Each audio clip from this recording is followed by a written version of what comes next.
I've been in the mood for a little nature knit lately, and I just discovered this new to me park that's somewhat near my house, and it's right on the river. I'm up on the bluff, so I have a really nice view out, and it's a lot of good bird action here too. It's been a while since I have just set up the hammock and hung out and knit for the day, so this is exactly what I needed. The pattern that I'm working on right now is the Ridge Sweater by Hiromi Nagasawa, and it is a pattern that has two different versions of it. You can knit it long sleeve or short sleeve. I decided for this one that I'm going to knit it short sleeve. I've been really wanting a summer knit top that I could wear to work without having to layer anything else over it. In the past, I've always knit up summer camisoles, and I don't really like to wear camisoles on their own at work. I like to kind of have my shoulders covered, and so that's why when I was looking for a t-shirt design, I chose this one. What drew me to this particular pattern is all of the different ribbing, and it is a twisted rib, so it's even more pronounced, as you can see here. I just think the design is really clever in the way that the ribbing increases to make the shoulder areas and decreases in other areas. It's a treat for the eyes. And I was in the mood for a textural piece as opposed to a color working piece, because I feel like I'm working on a lot of other color work sweaters at the moment, so I needed something that was a bit solid. The yarn I'm using, I'm really excited about. It's Blue Sky Fibers Organic Cotton Sport, and it was kindly gifted to me by Blue Sky Fiber. I am a Blue Sky maker for 2024, so this is the third project that I have worked on this year that I got yarn support from Blue Sky for. It's a lovely cotton yarn though. It's super, super soft. It really doesn't bother my hands at all, and I think it's because it's such a soft yarn. And also, since it's a sport weight too, I feel like maybe it just doesn't cut into my fingers quite as much. I'm not sure, but I have been really enjoying working with this yarn. And the colorway is Jasper, which is one of my old dog's names, so I like it for that reason, but I got it for the actual color. I just thought it was a very nice color that would work for really any season of the year. And I feel like I'll be able to wear this to work even in the fall and possibly winter. It definitely gets hot where I work, and so I get away with wearing short sleeves from time to time, especially if it's a knit garment too. But yeah, I'm not super far on this one. I've definitely had other projects that have really been taking up my time and energy and excitement, but I thought today would be the perfect day to work on this one, because I am at a point in this sweater where I have the pattern memorized and I don't even really have to think about it at all, so I can really just sit back and relax and enjoy the nature that is surrounding me.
I am currently cutting out fabric pieces for the quilt curtain that I started just over a month ago, and this is going out on my front porch.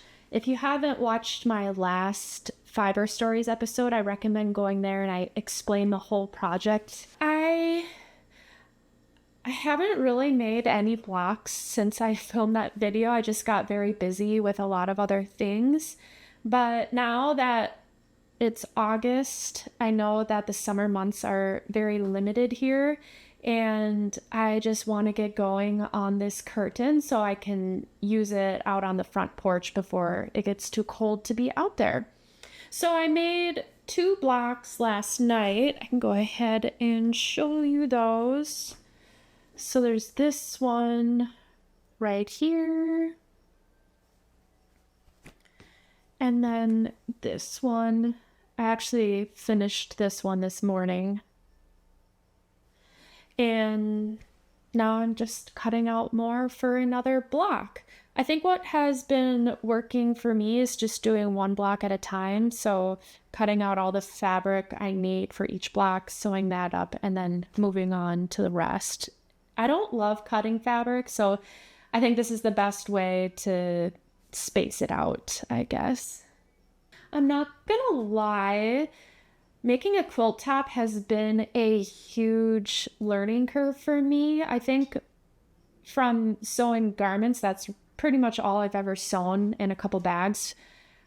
I don't have to be quite as precise with cutting or sewing or lining up the seams and all of that.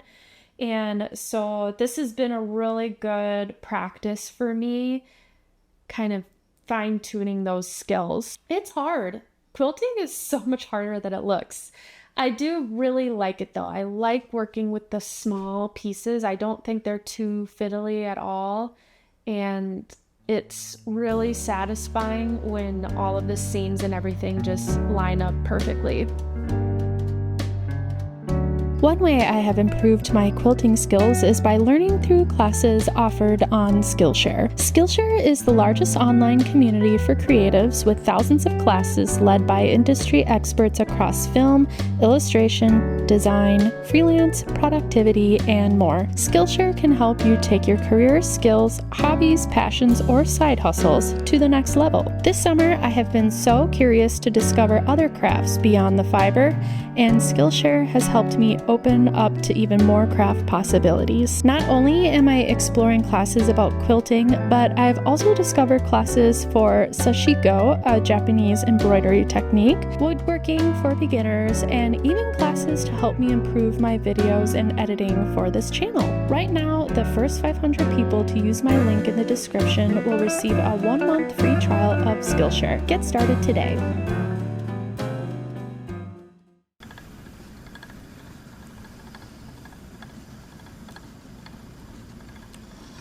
You may notice that my wheel looks a little bit different than before, and that is because I justified purchasing a new one. The wheel that I was spinning on before this one is the Ashford Kiwi 3, which I think was such a great wheel to start spinning on, especially not knowing if it was something that I would love or really want to do for a very long time.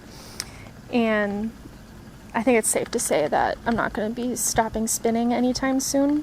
There was a few different things that I didn't love after a while working on that wheel, more just like quality type issues. It became really kind of like creaky and it moved a lot when I would spin on it. And no matter how many times I tightened all the bolts, it just, I don't know. But I've been spinning for 2 years now, and I think it was time to upgrade a little bit. Especially before like cold inside season coming up. Again, this is just how I justify all of it. But I've been eyeing out this Schacht Flatiron for about a year now.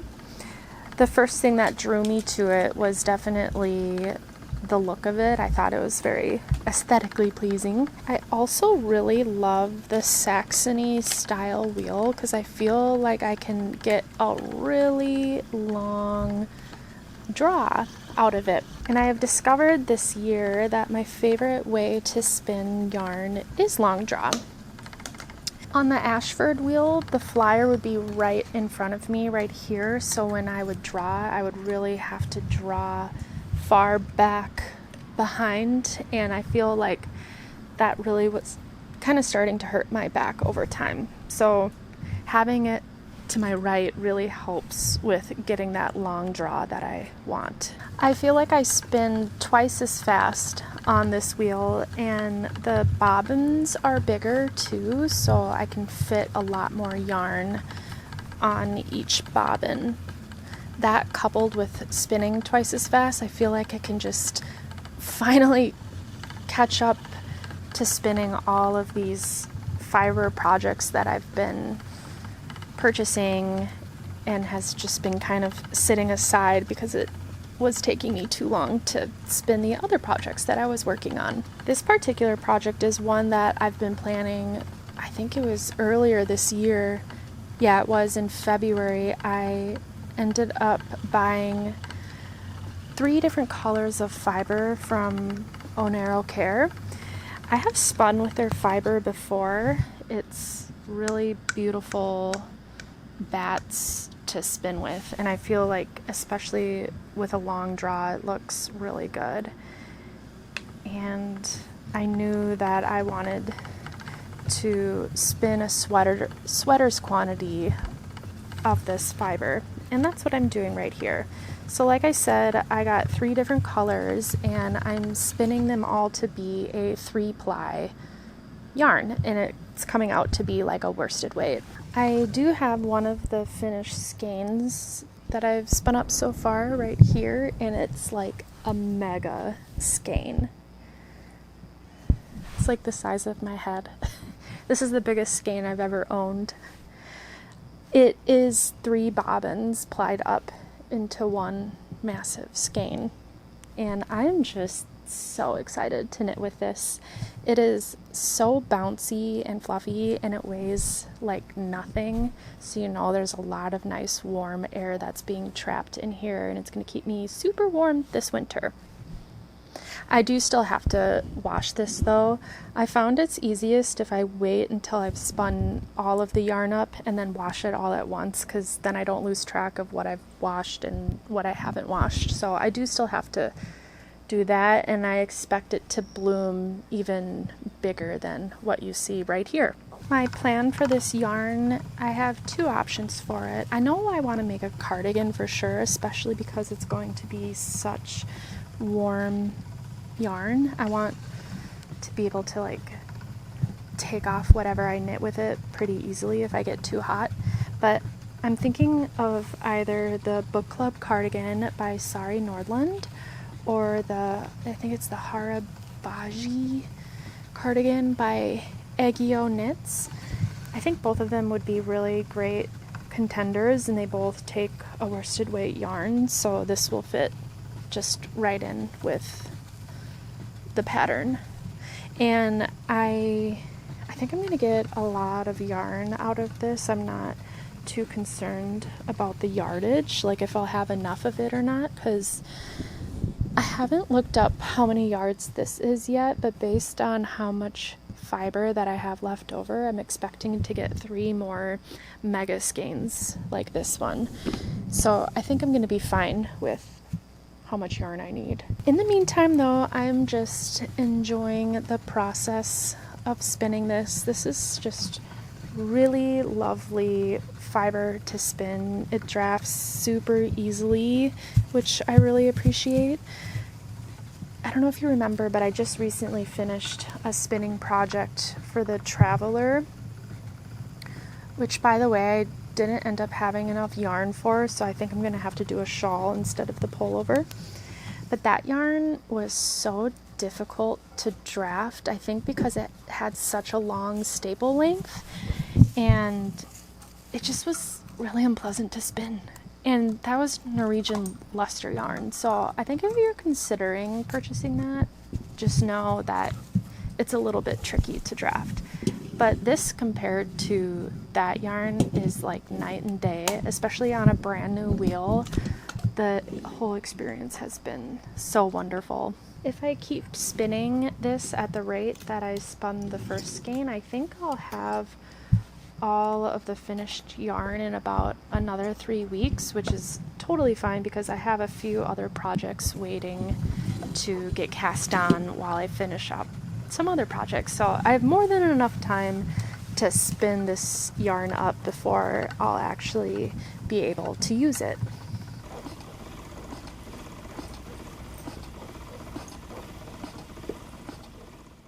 Before I leave you for this week, I did just want to fill you in on a couple of knitting projects that I've been working on over the course of this summer. There is one that I can't show because it's a secret test knit, but that's been taking up most of my time currently, but I should be able to show it the next time another Fiber Stories comes out.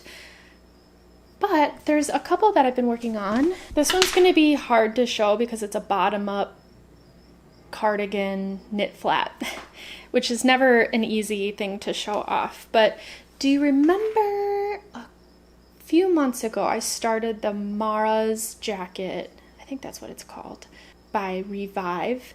Let's see if I can successfully hold it up.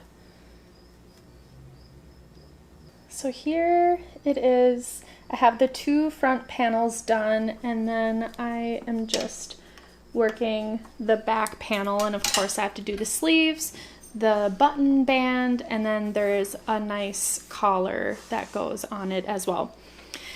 The camera has some weird lighting. This looks extremely golden right now, but it's a bit more of a buttery yellow, and this is some yarn that I dyed myself using natural pigments, and I'm forgetting what it is that I dyed this with.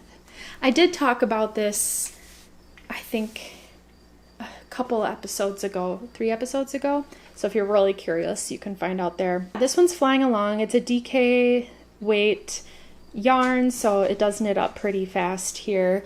But I won't lie, I have paused on this for quite some time because I did want to work on a couple summer projects after all. But now that I showed this off, I think it'll give me the motivation to keep going on it. However, I will say this doesn't give me like super fall vibes in terms of the color. I have quite a few sweaters that are very fall-like that I for sure want to cast on this next season. So this may even be held off until the new year when I do end up craving this specific yellow. It seems like I do every single year. And then I just wanted to update you on how far I've gotten so far on the Ridgeline sweater.